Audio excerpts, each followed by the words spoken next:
Hi everyone, this week's recipe is just in time for Thanksgiving and I'm going to show you how to make my gingerbread and chocolate cake pops.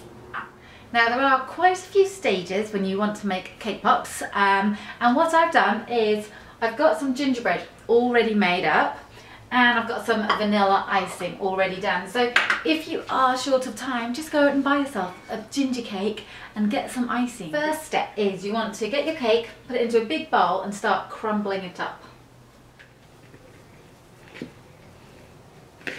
Once it's all crumbled, we're going to add in a couple of tablespoons of icing, and I will put the quantities up on in the description box for you. Now, using your fingers, mix in the icing to the cake mixture. You could use a spoon, but to be honest, I like to be able to feel this because I don't like my cake pops personally too mushy. Now all you have to do is roll the mixture into balls. Okay, so you could either use just a tablespoon measure or an ice cream scoop if you want to get everything exactly the same size. I'm just winging it, but anyway. You want to press it kind of quite firmly-ish. Just don't want them to fall apart later. Okay. Next stage, you need to get yourself some either lollipop sticks or cake pop sticks, and you can get these from lots of craft stores or specialised baking shops. Okay, now we need to get your balls. I've got a bowl of melted chocolate and I'm going to dip the stick into the melted chocolate, just the tip of it, and then stick it inside the cake ball that you just made. So dip the stick into some melted chocolate and we're going to now just poke it into the cake pop. Now we're going to pop these into the freezer for about half an hour so that the chocolate goes really hard and sticks onto the cake pop, okay? So this step is actually really important, otherwise when you go to coat them in chocolate, basically the cake is most likely just going to drop off. So we want the cake pops to be pretty much frozen. Okay? Here are some I have just pulled out of the freezer.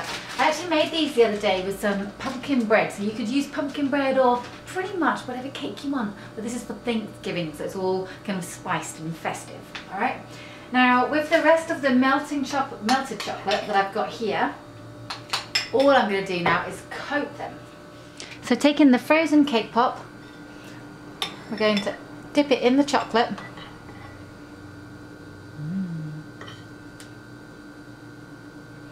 And I've got some sprinkles at the ready. Wait for all to drop off. Now the fact that these are frozen means that the chocolate actually sets really quickly. So if you do want to kind of add sprinkles or make it look pretty, then now is the time to do it. I made a makeshift cake pop stand out of an egg box. Okay, but if you had some polystyrene, you could just stick them in that. You just need something which you can stick them in while they're setting. So you can pop them all into the fridge to set, but these ones have literally set already, which means I can take a bite. Yum. Okay. Oh my god, it's actually still frozen, this one.